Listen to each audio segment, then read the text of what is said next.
Okay,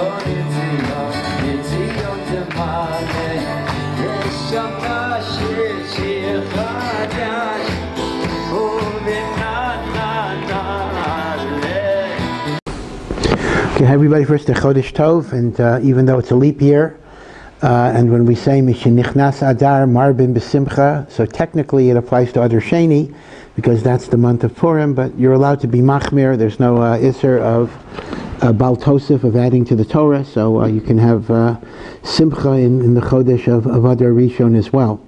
In fact, there's actually a machlokus in the Gemara. Which Adar do you observe Purim? We paskin the second Adar, but there is indeed one opinion that says all of the observances would either be in the first Adar or would be both, two Purims and the like. I've mentioned a number of times the Ramban's comment that the book of Shemos is divided into three basic events. There is Yitzias Mitzrayim, which is the Exodus, there is Matan Torah, and then there's the building of the Mishkan. So in this week we're actually beginning event number 3. We covered Yitzias Mitzrayim, Matan Torah, and now the Jewish people are given a commandment to construct a tabernacle, a dwelling place for the divine. This is the commandment, V'yasu li mikdash, make for me a sanctified place. V'shachanti b'tocham, Hashem says, so I may dwell in them, in their midst. Chazal make the very, very important observation that the Torah does not say V'shachanti b'tocho. It does not say God dwells in the building, but rather God dwells within our heart and within our soul, and the building is simply a symbol of the Hashrat Hashchina that can potentially exist within Am Yisrael. Now in truth, this is actually counted as one of the 613 commandments of the Torah, to build a sanctified area for God so that we could bring the korbanot and the like. And obviously it took different forms. In the desert it was in the form of the portable Mishkan. Once we get to Eretz Yisrael, for over 300 years, it was in Shiloh. There was a Mishkan in Shiloh, which was destroyed by the Philistines. And then of course the permanent Beit HaMikdash is on the Temple Mount, Yerushalayim, and that will be of course the place where the third Beit HaMikdash will come and be rebuilt b'mheira v'yameinu. So one very basic question is, V'yasu li mikdash is actually counted as a commandment. It is in the list of the 613 commandments. So the question is, why aren't we actively building the Beit HaMikdash? Now there are groups that make this very argument.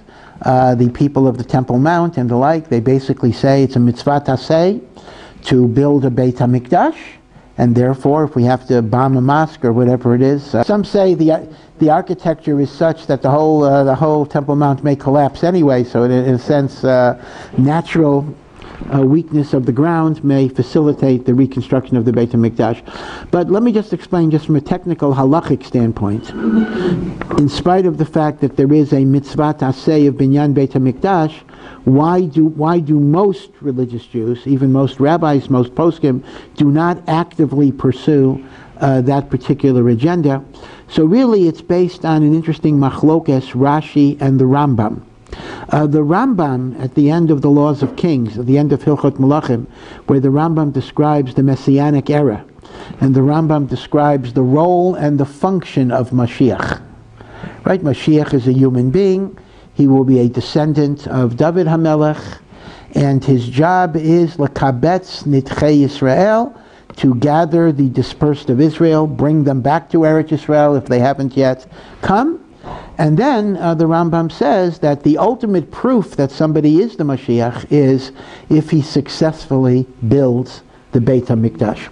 Now, there's a whole question of what the source of the Rambam is, but it's very, very clear that the Rambam, as a matter of halacha, considers binyan Beit HaMikdash a function of Melech HaMashiach, because he says that will be the ultimate confirmation that this person, whoever he is the Melech HaMashiach. Again, I'm not going to get into the Chabad controversies and the like. I'm just quoting what the Rambam says. So consequently, instead of taking the position, we must build the Beit HaMikdash because that will bring Mashiach, the Rambam takes exactly the opposite position, that first Mashiach comes, and then there is binyan Beit HaMikdash. That would be our Halakhic answer or excuse, if you want to call it that way. The alternative view is even more dramatic, more drastic, and that is Rashi. Rashi says in Masechet Shavuos that the third Beit HaMikdash is not going to be built by any human hands. It will be Yored Min HaShamayim, and consequently it's up to God. There is nothing that we do architecturally, I'll talk about spiritually in a moment, to build a Beit HaMikdash. It's going to come from God. Now I remember seeing that. I don't know if anyone else saw that. I remember, I don't know, maybe 5 years ago, over the Temple Mount, there seemed to be some type of UFO that was moving at, sounds crazy, but I remember seeing it. It was moving at a very, very fast speed. It was going all the way down, and then it just went all the way up. So it's almost as if Hashem was, maybe sending the third Mikdash and then decided, nah, they're not ready yet, and went back up. I don't know what it is. I'm not sure if there ever was a positive identification of what that thing was, but it certainly was reminiscent of the concept of a Mikdash being Yored Min HaShamayim. Nevertheless, what's important to understand is that even if it's true, either because of the Rambam or because of Rashi, that we don't have the halachic obligation to be osek in the physical building of the Beit HaMikdash, there is a deeper way in which we are involved in building the Beit HaMikdash, and that is by simply looking at the pasuk in reverse order.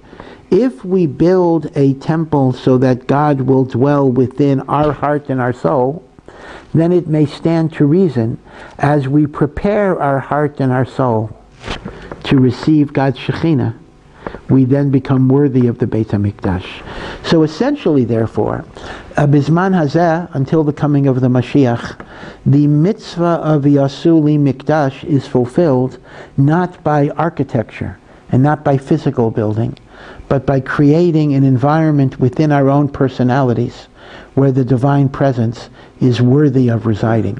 This is a very significant point, because in truth, if you look at the books of the Nevi'im, and particularly the book of Yecheskel, I think I mentioned this, in the book of Yecheskel, who lived during the Churban Beit HaMikdash, he was in Bavel, but he was a contemporary of Yirmiyahu. Yirmiyahu was the prophet who witnessed the Churban in Eretz Yisrael proper. Yecheskel had already gone to Babylon with the first wave of exiles that were 11 years earlier, but they are contemporaries. And Yecheskel was often given prophetic visions about Yerushalayim. Again, according to the narrative, he was taken to Yerushalayim like a magic carpet, but again, it's not clear if that was a physical event or that was a prophetic vision. But be it as it may, there is a very, very deeply moving scene that he describes of the Shekinah moving from place to place gradually, that it starts off in the Kodesh HaKadoshim, and then it moves to the courtyard, and then it moves to the altar, then it moves to the outer courtyard. And Hashem is waiting, waiting, waiting. The Shekinah leaves in 10 installments, hoping and yearning for Klal Yisrael to do tshuva. And every time it's waiting till the final stop is on the Mount of Olives, Har Zeitim, where it gazes back on the people, hoping they will come back and bring the Shekinah back, and then the Shekinah goes to Shemayim, wherever it goes. And that was the visualization that Yecheskel had of God leaving his house, so to speak, leaving his people, because they were no longer worthy.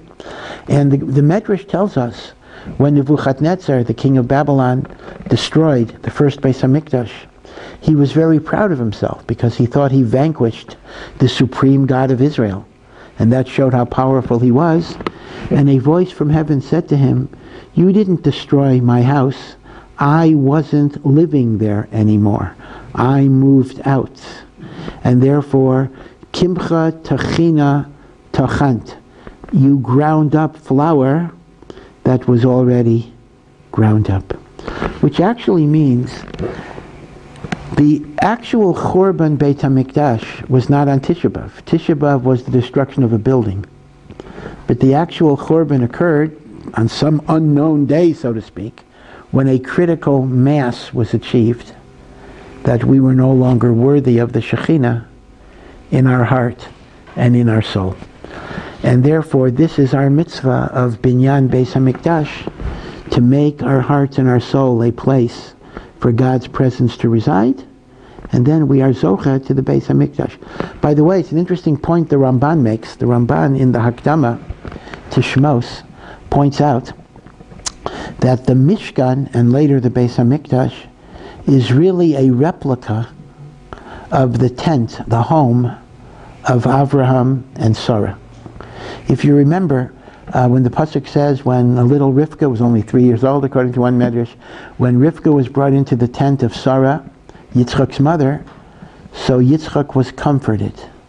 And Rashi explains there were 3 miracles that were connected to Sarah's home that departed when Sarah died, and those miracles were restored when Rivka came in, so Yitzchak knew that this was a suitable successor to the righteousness of his mother. And what were the 3 miracles? There was a bracha be'isa, there was a blessing in her dough, that if you ate Sarah's bread, you were full and satiated. It says her candle that was lit for Shabbat remains burning the entire week. And there was a cloud of glory over the tent symbolizing the Shekinah. And when Sarah Imenu died, all of these 3 sources of blessing left in spite of the greatness of Abraham. But Rivka brought them back. Now here is the point the Ramban makes. It's a fascinating comparison. The 3 miracles of the tent of Sarah were mimicked in the Mishkan and the Beis HaMikdash itself. The cloud of glory over Sarah's tent was the cloud of glory over the Mishkan. The Mishkan was covered by a divine cloud of glory. The blessing in the bread was seen in the mitzvah of Lechem HaPanim. Lechem HaPanim were the showbread that was baked every Friday. It was put on the gold table on Shabbos. It would not be eaten till next Shabbos when it was replaced by the new bread. And the bread that had been on a shulchan for more than a week, for 8 days, was still warm and fresh. So the Lechem HaPanim corresponds to the bracha be'isa. And the idea that the candle that she lit for Shabbat illuminated the whole week, that of course was the ner tamid of the menorah, that all the people think only Hanukkah burned for 8 days. The truth of the matter is there was one candle, 1 out of the 7, that perpetually burned. It never went out. That's the source of the ner tamid that we have in Beit Knesset, because in the Mishkan, in the Beit HaMikdash, there was a candle of the menorah that never went out. Now, by the way, that wasn't always the case. When the Jewish people were not worthy, we didn't have that miracle. But in years when we were deemed worthy, there was a miracle of an eternal ner that never went out. So says the Ramban, in effect, the Mishkan and the Beis HaMikdash is an imitation of the tent of Sarah. Now, that's an important analogy, because what that's basically saying is the real Beis HaMikdash is the Jewish family and the relationship of husband and wife, which the Oel of Avram and Sarah is the prototype of that. And really, the Beis HaMikdash is just there to remind us of the holiness that we can create in our homes. And that's why, it's a cliche, but it's true. That's why it is a cliche.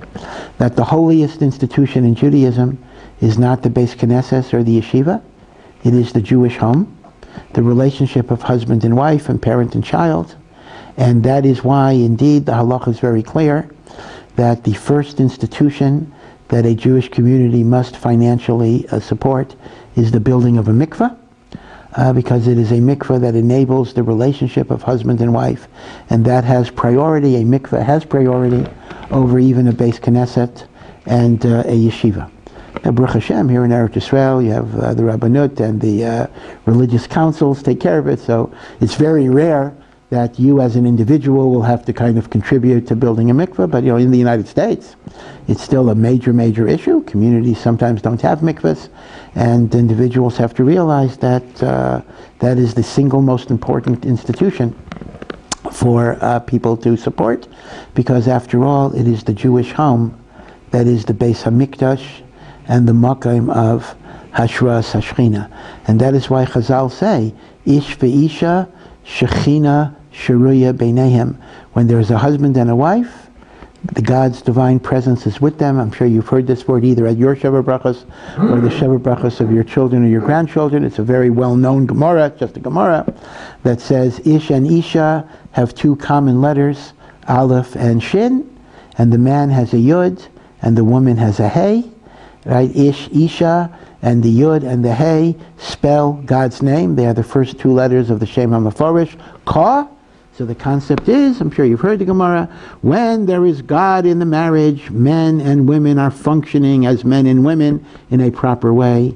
When you take Hashem out of the marriage, then they become a selfish, all-consuming fire which destroy themselves and destroy each other in their selfishness and their egotism and desire for self-gratification. But when you have God in the marriage, then the Ish and the Isha are both doing what they are supposed to be doing. As a little aside, I'll digress for a moment. Why does the man get the Yud of Hashem's name and the woman get the Hey of Hashem's name? I mean, Yud and Hey are God's name, but why does a man get that letter? So here the Maharal says a very, very fascinating explanation. The Maharal says that the Gemara tells us that Hashem created the world to come through the koach of the letter Yud. The letter Yud represents the koach of Olam Haba, and the letter Hey represents Olam Hazeh, and that's the meaning of the pasuk, Ki B'Ka, with the letters Ka, Yud and Hey, Hashem Tzur Olamim, God created the worlds. Ki B'Ka Hashem Tzur Olamim, the worlds are Olam Hazeh and Olam Haba, i.e. Yud is Olam Haba and Hey is Olam Hazeh. So says the Maharal, why is Yud Olam Haba and Hey Olam Hazeh? Because Yud is the most spiritual of the letters, because it has the least spatial, it's the smallest letter. It has the least of any material or physical quality. That represents the world to come. That is the world of the soul, the disembodied soul, that is menutak from Davar Gashmi, from Gashmiyat, from Chomriyat, and the like. Hey represents a composite of two letters. Dalit represents, it's a Dalit and a Yud, right? The Maharal describes a Hey as a Dalit and a Yud, right? The Regel on the left is he says is a Yud. I would have thought it's above, but he calls it a Yud. So Dalit, he says, represents pure materialism, because matter exists in four dimensions. Right? There's length, and there's height, and there's width, and there's time. Because time, even before Einstein, it was understood that time is an attribute of space and matter, and time is a part of a dimension of matter. It is the fourth dimension. Yud represents spirituality. So if Yud represents pure spirituality, what is Hey? The ability to spiritualize the physical. Bringing the Yud into the Hey. So says the Maharal the following interesting idea. The Maharal says that men tend to get adversely affected by their encounter with the physical world. Just like a person with emphysema may have to go with pure oxygen, so men need the shul, need the yeshiva, need the Beit HaMedrash. They need to get away from the world, because the world will bring out their negative tendencies of competitiveness, ego, competition, and the like. The Maharal says the woman's greatness, again he's generalizing of course, but the woman's greatness is the capacity to bring the Yud into the Dalit, to physicalize, to spiritualize even the physical and the material. And that's a difficult avoda, because it's always easier in life to go to extremes, an either or type of mentality. But the idea that even living in the real world can be a source of godliness, kedusha, holiness, that is an avoda. That is the concept of a woman being an azer to a man is that a woman can help a man understand that there is holiness in this world as well as disengagement from this world. So that's why the Maharal says the woman gets the Hey and the man gets the Yud. But be it as it may, the Ramban's point is that the relationship of husband and wife is actually what the whole Mishkan symbolizes, because the Mishkan is a replication of the tent of the three miracles of Abraham and Sarah. Okay, so that's one point I wanted to share with you, and therefore part of how we build a Mishkan is indeed by Shalom Bayis and working on relationships, working on our marriages, and understanding that this is a source, the primary source of holiness in our lives. A second point I want to bring out is actually a interesting technical machlokas between Rashi and the Ramban, whether having a Mishkan or a Mikdash was a good thing or a bad thing. It's not so pashut. You know, we have a klal in Chazal called Ein Muktam U'Ma'uchar B'Torah. The Torah does not always follow chronological order. Now, this is a principle that is laid down in the Gemara itself. But the question is, how far do you want to run with it? Rashi runs with it quite often. Rashi is a big fan of this principle. Ramban, on the other hand, doesn't like to use it unless he has to. So you'll find in a number of cases, a number of machloksim throughout the Chumash between Rashi and Ramban, in which Rashi is quite quick to basically say something's out of order, and the Ramban is quite reluctant. The Ramban goes to great lengths to make everything in order unless there's an absolutely compelling reason that forces him. Sometimes there is. Sometimes even Ramban doesn't have a choice. But most of the time Ramban tries to make things in order. Interestingly enough, one of the areas in which you have this very machlokas is when were the Jewish people commanded to build a Mishkan? Let me first take Ramban, because Ramban is the simpler pshat.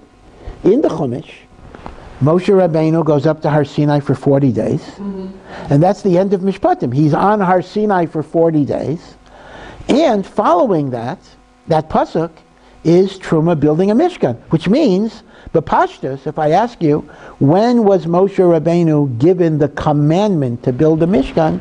It was on the 40 days that he's on Har Sinai. Now, it's true that we didn't get around to building it till after the golden calf, because when Moshe comes down, there's the golden calf. But the tzivoy of Melechet HaMishkan was in the Mem Yamim Rishonim of Har Sinai. That's what the Chumash says.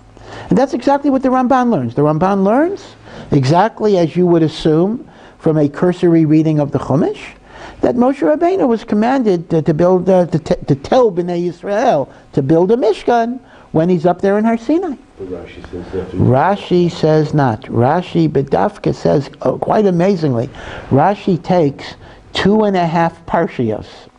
Parshas Truma, which is about building the Mishkan, Parshas Tetzaveh, which is about mainly the big day kahuna, and Parshas Kisisa, the beginning of it, which is also about some details of the Mishkan. And Rashi says, the whole thing is out of order.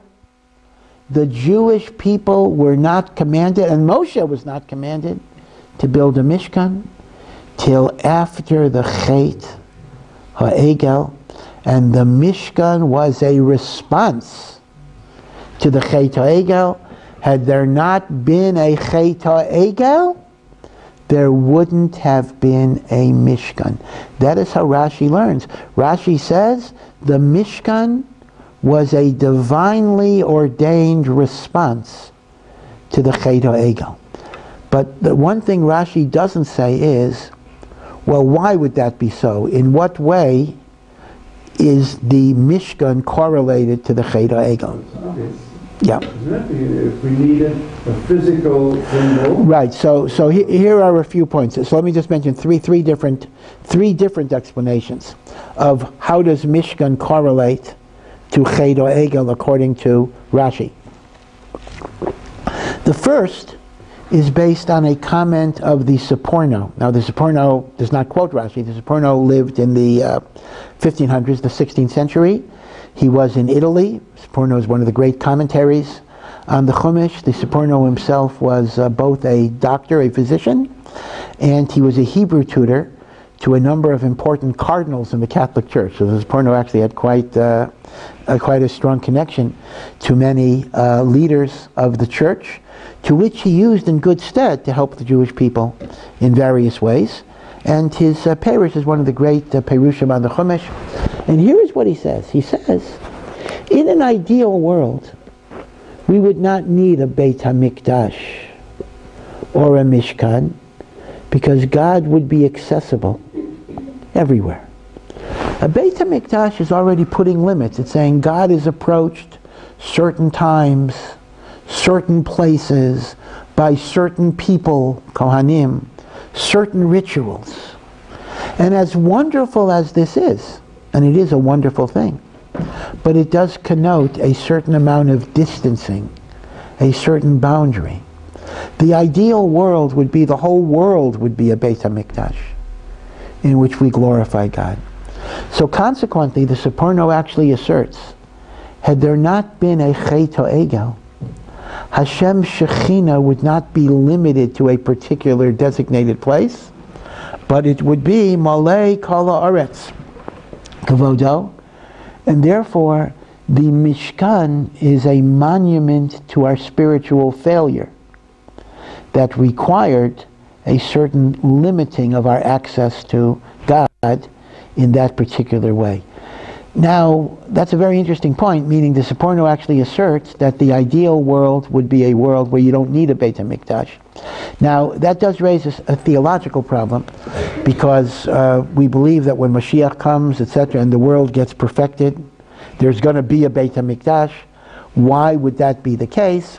And of course, that's a similar, analogous problem with, according to the Rambam's view of korbanot, which are to wean us away from idolatry. Why will there be korbanot when Mashiach comes? It's a similar type of problem. And by the way, I believe, I'm not an expert in this at all, I came across it casually, that in Christian theology, there actually is, I think in the book of Revelations, a reference to the notion that there will not be a temple, because either Jerusalem will be, the whole Jerusalem will be the temple, the whole world will be the temple. There actually is this idea that there will be no need for a temple because the entire world gets sanctified. Well, the Havdil, that is kind of the idea that the Seporno is articulating. So that's one understanding of Rashi. Again, Rashi doesn't say what the connection of Egel and Mishkan is, but one understanding might be the Seporno. The second understanding might be by an earlier contemporary of Rashi, Rav Yehuda Halevi, although it appears that neither knew of each other, and that's really what Lauren suggested. Rav Yehuda Halevi points out some interesting paradoxes, that in spite of the fact that the Torah is so insistent that God, God is without body, God is without form, and the Torah prohibits idolatry and image making and even owning idols. And yet, you walk into the Holy of Holies, the holiest part of the holiest structure, and what are you going to see? Right above the ark, you see kruvim, statues, human forms. What's going on exactly? So Rav Yehuda Halevi explains that there is a concept that God gives human beings what they need in order to serve Him, even though it's not always ideal. Meaning to say, ideally, one should serve God, like the Rambam says, without korbanot, without physicality.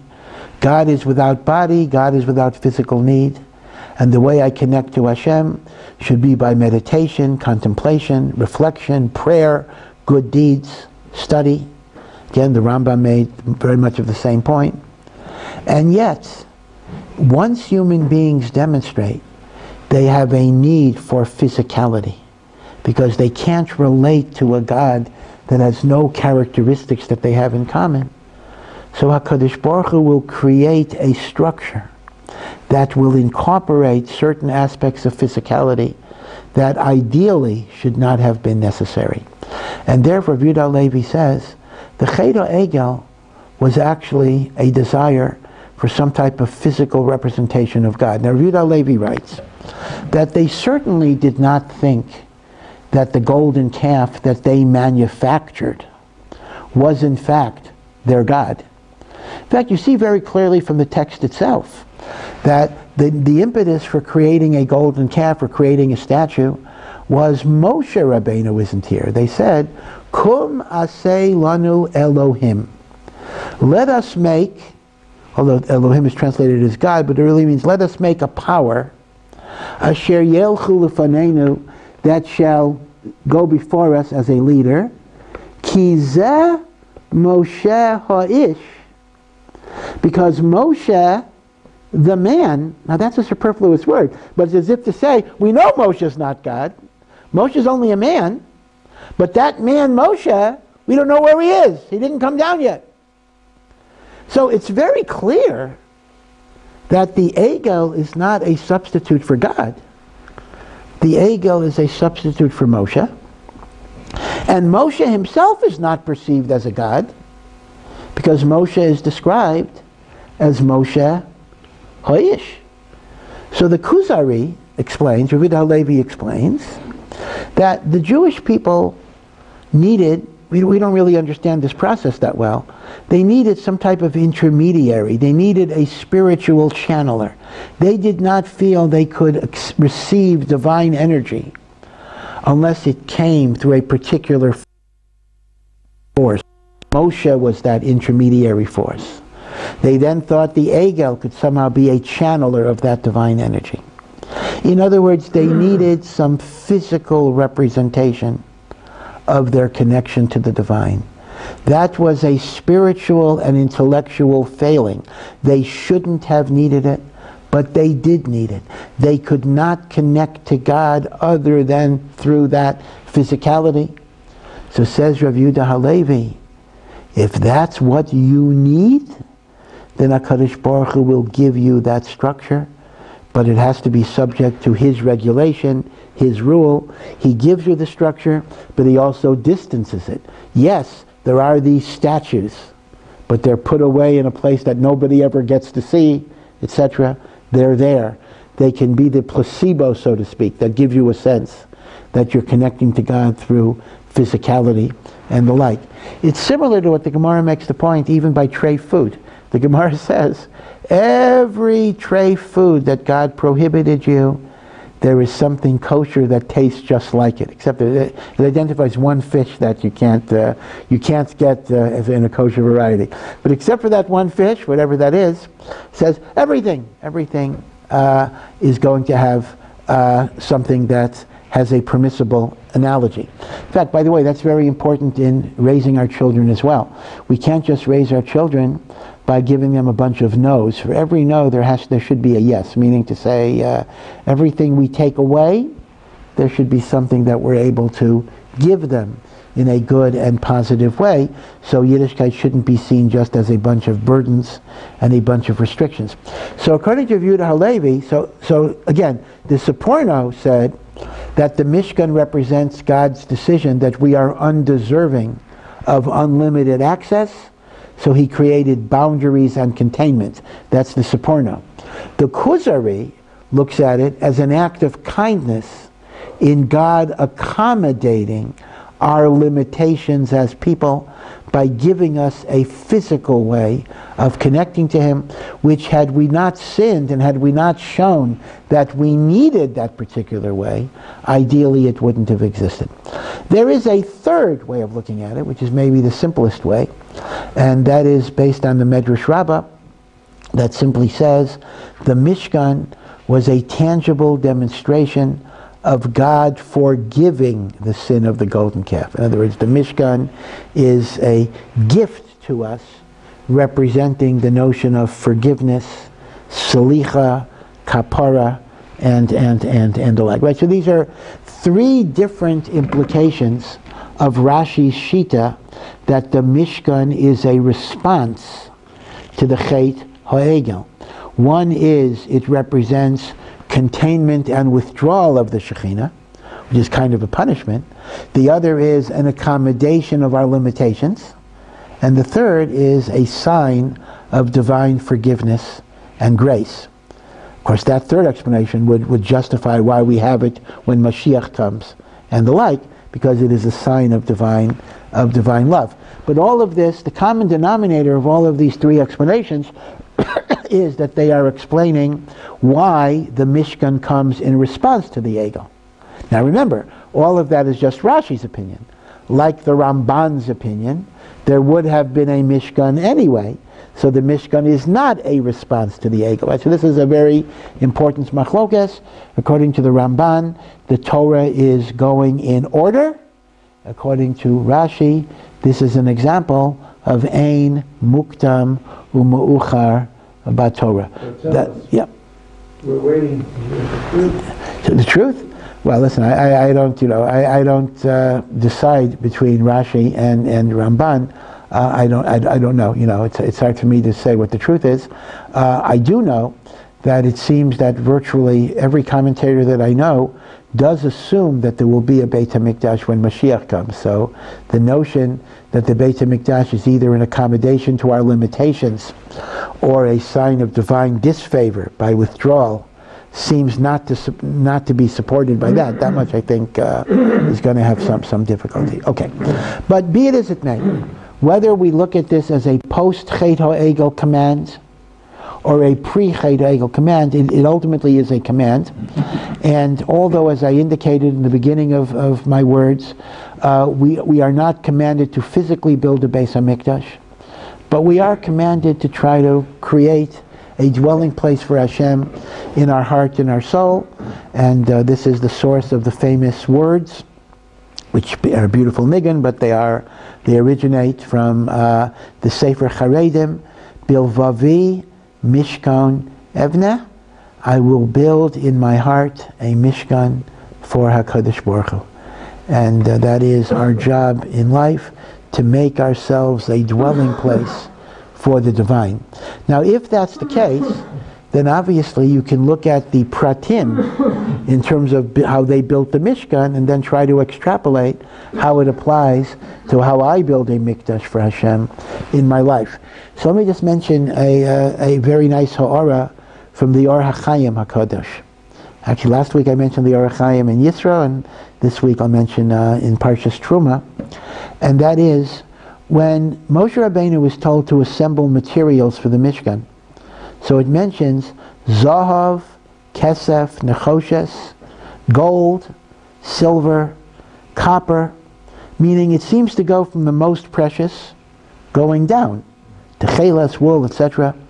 But then the very last thing that it mentions are Avnei Shoham, precious onyx stones, V'Avnei Miluim, and the jewels of the Kohen Gadol's breastplate. And they are the most precious of all. So the Or HaChaim raises the question, if the Torah is listing the materials for the Mishkan in order of more precious to less precious, then why are the Avnei Miluim, which are the most precious, why are they mentioned at the end of the list? Right? A technical question. Why are they at the end of the list? So the Or HaChaim HaKadosh gives three answers. The first answer is a technical answer, but it's a good shot. The Or HaChaim points out that although the Avnei Miluim are the most precious, they are not used in the Mishkan proper, they are used for the Kohen Gadol's garments. And since the Kohen Gadol's garments have less holiness than actual materials that are used in the Mishkan, so it lists all the materials that will be used in the Mishkan before it mentions the garments of the Kohen Gadol. Right? So that's why the Avnei Miluim are at the end, because they were not in the Mishkan proper. That's answer number one. But answer number two is that in Parshas Pikudei, when the people actually give the material, it actually mentions that the Avnei Miluim were contributed by the Nesiim. In other words, we know who the designated contributors were, and these were the heads of the tribes. Now Chazal have an interesting pun on the word Nesiim. Nesiim actually has two meanings in biblical Hebrew. One is a Nasi is a prince, an officer, the head of a tribe. The other is a Nesiim is a word for Ananim. It means clouds. In Mishlei you find Nesiim Ayin, it says there are no clouds. So Chazal play on this double meaning, and they actually say that the Nesiim got these jewels as a heavenly gift in the clouds that brought them the man in the morning. So when it says the Nesiim brought the jewels, it has a double entendre. The clouds brought the jewels to the Nesiim, and the Nesiim then brought the jewels to the Melechet HaMishkan. So says the Orach Chaim, so it turns out that the Nesiim got this wealth without effort, without work, without struggle, as opposed to the gold and the silver that the Jewish people contributed, which was from the gold and the silver they took out of Mitzrayim, but that was in compensation for their years of slavery. So says the Orach Chaim, HaKadosh Baruch Hu treasures the gift that we give with struggle and with difficulty and with work much more than even the more expensive and precious gift that we give without effort. Easy come, easy go. If I find $1 million and I give the $1 million away, that's a good thing. It's a great thing. But it's not as cherished as $1 million, or as $1,000 or $100 or $5 that I worked very hard and I struggled to earn. Pirkei Avos tells us, Lefum Tzara Agra, according to the pain and the difficulty is the reward. That's why the poor man who gives $1 might get more reward for his tzedakah than the very wealthy person who gives $1,000. Because the $1,000 for the wealthy person might be much less of a sacrifice than the $1 of the rich person, of the poor person. You remember that Mark Twain wrote just the opposite. Yeah, what did Mark Twain say? He said that $1 found is worth more than $100 earned. If you find $1 on the ground, that means that Kadosh Baruch Hu has smiled on you. Working day in and day out is just part of the normal machinery of the world that Hashem has. Okay, I understand. I mean, let me put it this way. I understand. I don't think it's a contradiction. It may very well be that if you find $1, God is smiling at you, and that's a special sign of divine grace. I understand. But your then giving the $1 is less valued by God, precisely because it doesn't involve a struggle or a sacrifice on your part.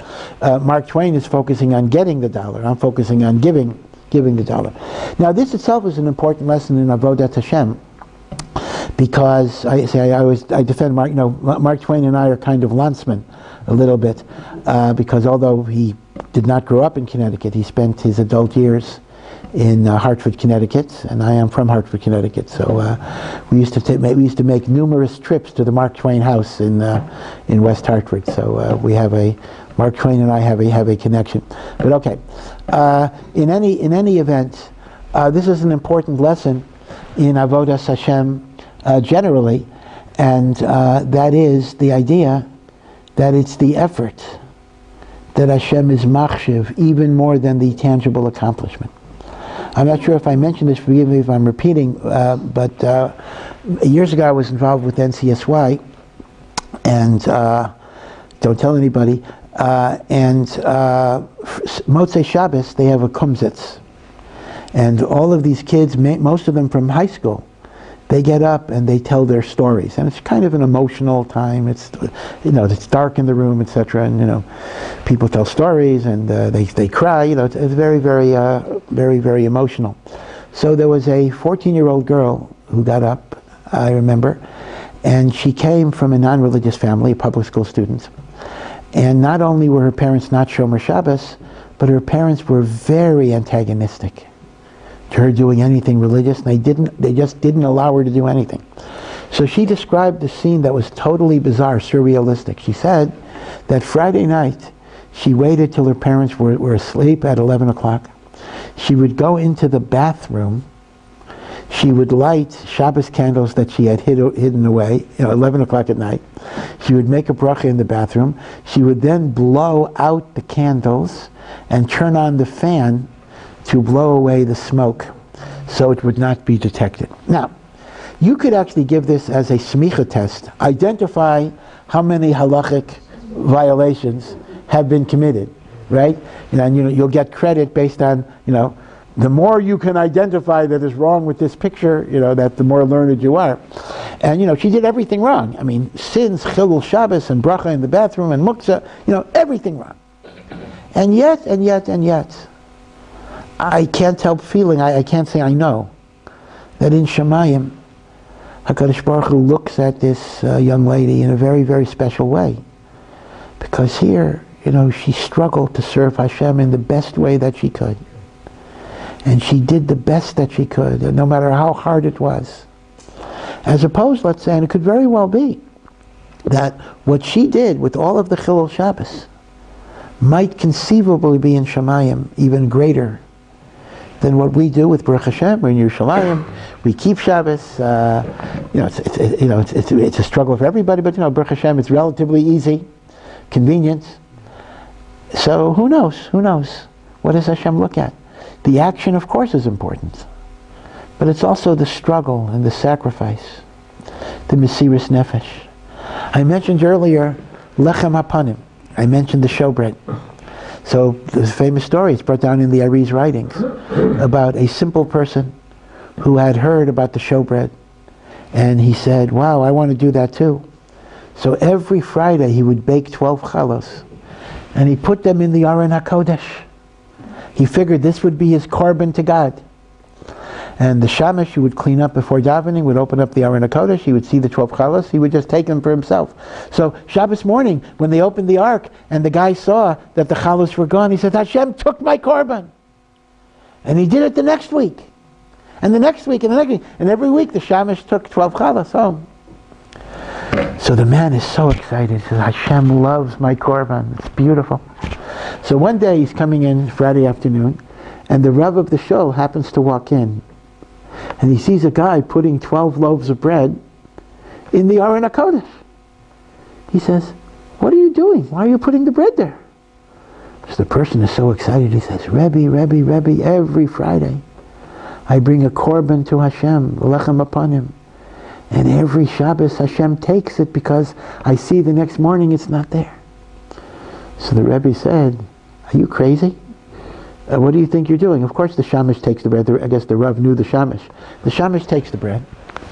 And what are you doing? There's no Beis HaMikdash, you're not a Kohen. There is no halakhic value in what you're doing. You're just doing a meshugas here.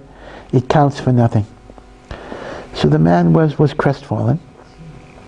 That night, this is in the Kisvei Ari, the man had a dream, the Rav had a dream, where a malach told him from HaKadosh Baruch Hu, give your last will and testament to your family, because Motzei Shabbos you're going to die. Because Hashem did not have as much joy from the time of the Korban Beis HaMikdash as he had from this man's Korban. And you stopped the Nachas Ruach of the Ribbono Shel Olam. And for that you're Chayav Misa. And the story goes, the Rav died, etc. But the lesson of the story is, the Rav was 100% right. The guy's Avodah had no halachic significance. It meant nothing. But because it came from his heart, it meant everything. Rachamana libabay. Now again, one might say that this might be a machlokas theoretically between Chasidus and non-Chasidus. Again, if you compare the Nefesh HaChaim of Rav Chaim Volozhin, who always emphasizes the importance of doing the halachically correct action, and then we have Hasidic stories, at least in the early years of Chasidus. I'm sure you've heard the famous stories of the kid who didn't know how to daven, and he comes into shul with a flute. Again, this is kind of the issue that we're dealing with. But the truth of the matter is, obviously it's both. If you know the halacha, but you think you'll serve Hashem by making up your own rituals, then that's not the right way of doing it. But the person who really does the best that they can, who really tries, it's impossible for me to believe that Hashem does not look at that person in terms of their heart, in terms of their motivation. Which was Nadav and Avihu. Yes, so this is similar to the Nadav and Avihu problem. The difference was that Nadav and Avihu were aware of a halachic structure and they chose to ignore it. That's a different thing than the ignorant person who is doing the best that he can with what he knows. Nadav and Avihu is really a variation of that problem of using my own religious subjectivity to override a halakhic structure. That's a more difficult problem and maybe a less justifiable type of response. Although you have that in some Hasidic thoughts as well. That some look at, actually, Nadav and Avihu, well, that's not our subject tonight, but they look at it not as a punishment, but as rather they had reached such a high level of holiness that their soul left the body. I mean, as opposed to a punishment for sin or whatever it is. Okay, so that's the Orach Chaim's second answer. Easy come, easy go. God treasures the effort. And the third answer he gives is also focusing on the Nisim, that the Medrash describes that the Nisim waited to see what everyone else gave before they decided what to give, meaning to say, they waited to the end. Now the Orach Chaim says that is a chisaron of spontaneous generosity. That when there's a need, you should want to be first, even though you might want to see what other people give. And therefore the fact that they were reacting to what everyone else did, as opposed to being initiators, is a chisaron in the divot leiv, and therefore it's put at the bottom of the list, so to speak, even though it was the most valuable. Right? So these are some ha'aras of the Orach Chaim. But let me mention another famous thought. We'll end here, of the Beis Halevi. When the Jewish people are commanded to donate to the Mishkan, the pasuk says, "Vayikchu li truma," they shall take for me an offering. And all the Mefarshim say they are being asked to give. It should say, "Vayitnu li truma." Right? They shall give the truma, the separation. Why vayikchu? They should take. Says the Beis Halevi, when a person uses his resources for mitzvos, he should feel that he is getting and not taking. And therefore, everything you give, you're really getting so much more. That's the attitude. The attitude is not, I'm sacrificing for God. The attitude is, whatever I give, I'm getting so much more. They tell the story about a kolo man who was engaged to a woman, and he brought his kala over to meet Rav Shach. And Rav Shach was talking to the kala a little bit, and the kala said, I will make every sacrifice so my husband will learn. I will live on bread and water. I will sleep on the floor. I will, sleep outside, whatever it is. I will give up everything so my husband will learn Torah. So after she walked out of the room, Rav Shach said, break up this shidduch immediately. Break it up. What's the pshat? Because if somebody goes in with the attitude that, yes, I want my husband to learn, and I will live a life of sacrifice and deprivation, in the long run that's not going to work. Because we can only be a martyr for so long. Eventually we resent it. Eventually we feel we're not getting something back.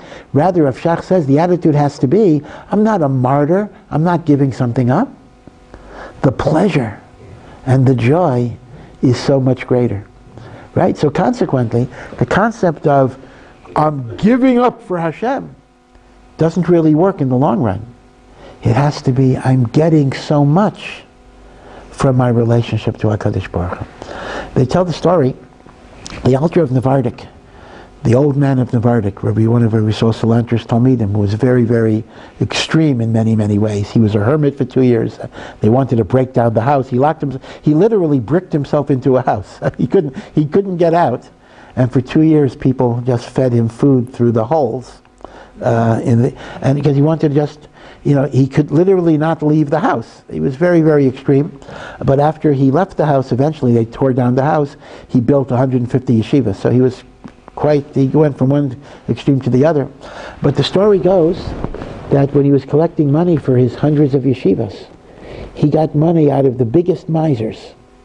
So another Rosh Yeshiva said to him, what's your secret, I go to these guys and they just say, no, I'm not going to give you anything, or I'll give you a very small donation. And you're able to get so much money out of them. What's your success? So the Alter of Navardik said, I'll tell you the difference between me and you. You go to a rich guy's house and he has carpets and furniture, and you carefully wipe your shoes, and you don't sit down on the couches, and you don't touch anything because your fingerprints will leave some, whatever it is, residue. And you communicate to this guy that he has wealth, that wealth is significant, wealth is important, wealth is something to be treasured and protected. And you then ask him to give it up, he's going to say no. Why should I give up something that's so precious and so important? The Alter of Navardik says, when I come in, I don't wipe my feet. I track mud into the house. I sit where I want to sit. I throw my jacket on his expensive table. I throw my keys on the mahogany, whatever it is. I communicate to the person, your wealth means, and I'm not telling you this is the way to do it, but it says, this is the story. Your wealth means nothing. It's garbage. It's worthless. But I will give you a way to make it mean something by the support to Torah. So, the Alter of Navardik said to the first Rosh Hashiva, you're asking people to give. I'm offering people an opportunity to take. So, people are willing to take, they're less willing to give. And that's why I am more successful in the collecting of money, because I communicate that I'm doing them a favor, as opposed to asking them to do a favor for me. Again, whether this would work in the real world of fundraising, I'm not sure. But nevertheless, this is exactly what is merumaz in Vayikhu li Truma. A person should feel, I am taking rather than giving. And this is what the Gemara says. The Gemara says that the paradox of life is what you give is what you take when you leave this world. And what you take is bedafka what you give away. Meaning, all that I take, when I die, I give away. It's not going to be mine anymore. All that I give when I leave this world is what I take with me. And that's Vayikhu li Truma. So all have a good Chodesh Tov, and we'll see you next week. Sure. Thank you.